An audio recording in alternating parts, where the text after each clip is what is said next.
Right, time to start the video. Alright, so this will be Friday's video, last for the week, assuming I don't make one on Saturday, which I just might. Now, let's talk about an American high-speed rail system. Apologies for the map. It's not the best, but it's a good basic idea of what I had in mind. Now, what I'd like to see for the United States is a high-speed rail system. People are right, the United States cannot rely purely on high-speed rail. We are not like France or Germany. We don't have the population concentration to actually do that, to fully rely on public transit. But that said, we can make a good spine to connect our major urban areas. And I do believe this would benefit the United States greatly. Think of it as like a new transcontinental railroad, or at least this part. And through the high-speed rail line, good transport can be done more cheaply by air, given the fact that, less oil and less increasing costs for maintenance. Not to mention, it'll be about the same travel time, so that helps as well. And if it's really profitable, it can be expanded further by private companies. For example, down here in New Orleans, or in Texas, maybe connecting Dallas to Houston, etc. And essentially these high-speed rail systems will be a good, essentially, enforcement of our economic power. And thus, we can move items, for example, from San Francisco all the way to Boston within a relatively short time frame. Now, of course, it won't be completely instantaneous. No, it'll still take quite a bit of time, but it will be quicker than, generally speaking, we would currently have, and cheaper than airplanes. And thus, through it, we could move goods from our ports to important areas. Or internal places, like, for example, the Great Plains, agricultural products could be shipped off to, say, Chicago or Denver, and then transported all the way to the ports quickly, and then exported further, either by boat or plane, depending on how we want to get them out. And from that, we could massively increase our exports and increase our economy. And also, by connecting the most populous parts of the country, we will encourage consumption and demand, increasing business growth. Because think about it, some Californians may want to pop over to Seattle or Portland, enjoy their culture. They come over, they spend their money, they increase the local economies. Not to mention all those along the line who will also have people coming by, maybe there are stops along the way, depending on how we want to set this up specifically, and they'll benefit from it. Even if they have to deal with the noise, there'll at least be a lot of people there, and especially during the construction itself, there'll be plenty of business boosting a lot of local economies. And thus, over time, things will grow. It'll be beneficial for quite a lot of people. And thus, the economy will increase. But also, another big thing, as mentioned with the planes, is the less fuel will be used. After all, if instead of transporting things by by plane or truck, we instead have these high-speed rail systems transporting between all the major depots and cities, well, you'll have less gasoline used. And what we could do is either have it put on just the general American market and result in gas prices falling and imports of gas reducing, or we could export it, weakening OPEC, since they can no longer control gas as well because more of our oil and natural gas is being exported. If you can't control petroleum prices because we're using less fuel and thus exporting more, well, then you can hurt us less, OPEC, and thus we can weaken that dang cartel. And another thing will be tourism will increase, growing the economy further. As I already mentioned, internally, quite a lot of people like visiting these cities. I'm sure plenty of people would love to spend a day in Chicago, at least checking out a few sites. And for Europeans, it's perfect for them. Because think about it, what do they think of when they think of the United States? Probably the East Coast and the West Coast.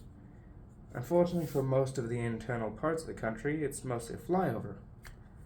But if you're, say, a Brit and you stop by Boston, fly in, enjoy the sights, and you want to make a little tour of all our major cities, well, spend a day in Boston, morning, go down to New York City, enjoy the flavor there for a day, go down to Philly, enjoy it, then DC, and go all the way down to Orlando and Tampa, head from there to Detroit, and then Detroit, Chicago, then to Denver, San Fran, LA, Portland, and then Seattle. Shall take 2 weeks or so, at least, but it'll be a quick way for tourists to enjoy the country, and in doing so, allow for greater consumption, thus increasing this, and generally speaking, just generally encouraging people to come by and spend their money in our country, growing our economy further. That said, there will definitely be costs, without question. Using California's high-speed rail as an example, and assuming we can essentially just plow through it, because it would be a federal program if we're really crossing all these states, well, I'd estimate $2 trillion. Expensive, yes, that's about an annual budget worth of expenditure, so a good doubling of the expenditure, assuming we just want to take it all now and spend it.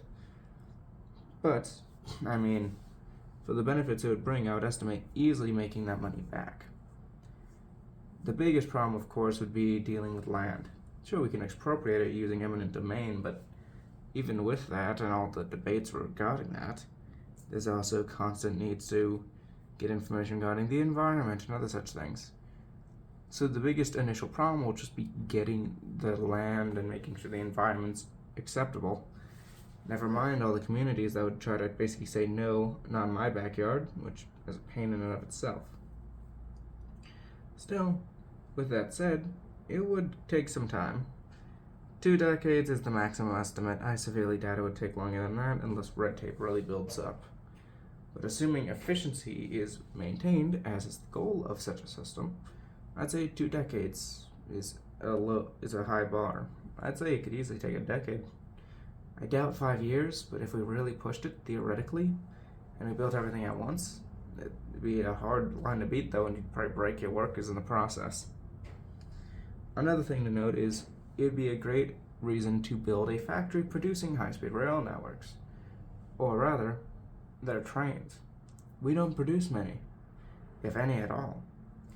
But if such a massive system were to be in place, well then we'd have a great justification for building our own factories. Say a year or two, build a factory, start making rails, and of course start making the cars for the rails. Boom. New business for the United States. And then once the rail's set up and we don't need as many cars anymore, we can start exporting them to, say, Canada.